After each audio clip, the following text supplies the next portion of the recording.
میرے بھائیوں اور میری بہنوں، رزق کا ذمہ اللہ تعالیٰ نے اپنے اوپر لیا ہے۔ دنیا میں چلنے والا، دنیا میں بسنے والا کوئی بھی انسان ایسا نہیں ہے اللہ تعالیٰ جس کو نہ کھلاتا ہے۔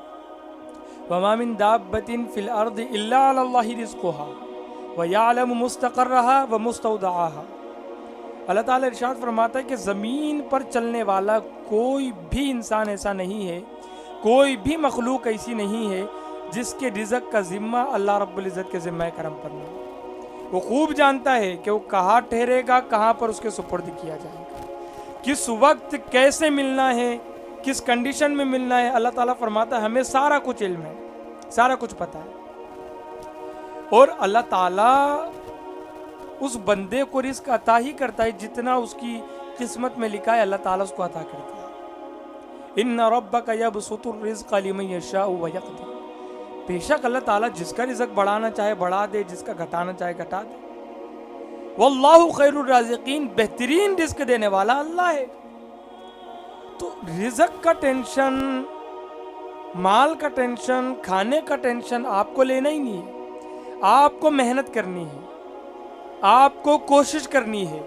اگر آپ کا یقین ہے کہ اللہ رزاق ہے، اگر آپ کا یقین ہے کہ اللہ حکیم ہے، اگر آپ کا یقین ہے کہ اللہ رب العزت ظلم سے پاک ہے، اگر آپ کا یقین ہے اللہ رب العزت کے اوپر کہ وہ میرا رب ہے، وہ مجھے کھلائے گا، مجھے عطا کرے گا، تو وہ آپ کو عطا کرے گا۔ اگر آپ کا یقین ہے، آپ کو کسی اور کے اوپر یقین کرنا ہی نہیں ہے رزق کے معاملے میں، کسی کے اوپر نہیں، صرف اللہ کے اوپر آپ کو یقین کرنا ہے، اور آپ کو محنت کرنی ہے، کوشش کرنی ہے، وہ آپ کو عطا کرے گا، بے شک عطا کرے گا۔ وہ ایک غریب تھا، بنی اسرائیل کا بڑا غریب تھا، اس کو اللہ تعالیٰ جو ہے رزق دیتا، تھوڑا رزق اللہ تعالیٰ اس کو دیتا۔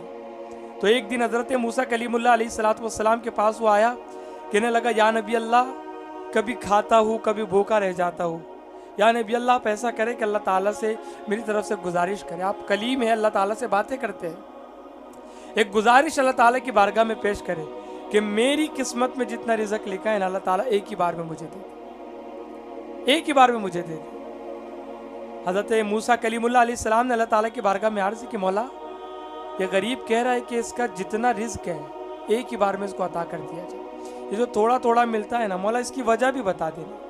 اللہ تعالیٰ نے ارشاد فرمایا کہ موسیٰ وجہ یہ ہے کہ اس کی پوری زندگی کا جو رزق ہے نا بڑا تھوڑا سا ہے، اور ہم کو آخری تک اس کو عطا کرنا ہے تو تھوڑا تھوڑا ہم اس کو دیتے۔ تو کہا مولا ایک ہی ساتھ پورا دے دے، ایک ہی ساتھ پورا دے دے۔ اللہ تعالیٰ نے کہا ٹھیک ہے موسیٰ، ایسے ہی ہم کریں گے۔ تو اللہ تعالیٰ نے اس بندے کو پورا رزق اس کی زندگی بھر کا ایک ساتھ دے دیا۔ اب جب اس کو رزق ملا پوری زندگی کا تو حضرت موسیٰ بھی خوش ہوئے، وہ بھی خوش ہو گیا۔ لیکن اس بندے نے کیا کیا کہ وہ جتنا اس کو رزق ملا نا تو اس نے ایک لنگر خانہ کھول دیا اور اعلان کر دیا کہ جو بھی بندہ ایسا ہے جس کو رزق نہ ملاؤ، کھانا نہ ملاؤ، وہ ہمارے لنگر خانے پہ آئے، پیٹ بھر کر کے کھانا کھائے۔ حضرت موسیٰ نے اس کو روکا، کہا کہ بھائی تو ایسا نہ کر، تو ایسا کرے گا تو تیرا یہ جو رزق ہے جلدی ختم ہو جائے گا۔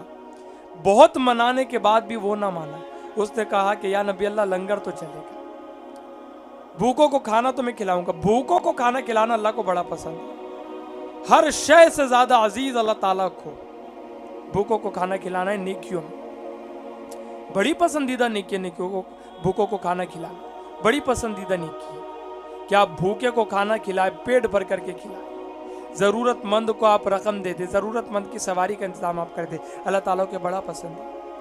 تو اس نے لنگر خانہ کھول دیا۔ حضرت موسیٰ کا گمان یہ تھا کہ اس کو رزق تھوڑا ملا ہے، اس میں بھی اس نے لنگر کھول دیا تو یہ جلدی سے اس کا رزق ختم ہو جائے گا۔ ایک ہفتے کے بعد حضرت موسیٰ کا گزر ہوا اس کے گھر کے قریب سے، وہ بھی زندہ تھا، لنگر بھی چل رہا تھا۔ ایک مہینے کے بعد پھر حضرت موسیٰ کا گزر ہوا، لنگر چل رہا تھا۔ حضرت موسیٰ کو تعجب بھی ہو رہا تھا کہ رزق تو تھوڑا سا تھا لیکن یہ لنگر کیسے چل رہا ہے۔ 6 مہینے کے بعد پھر حضرت موسیٰ کا گزر ہوا، لنگر جاری و ساری تھا۔ حضرت موسیٰ نے اللہ تعالیٰ سے ارشاد فرمایا، عرض کیا کہ مولا آخر یہ کیا معاملہ ہے، تھوڑا سا رزق تھا اور تو نے کہا تھا کہ تھوڑا ہی رزق ہے اس کے جو ہے قسمت میں،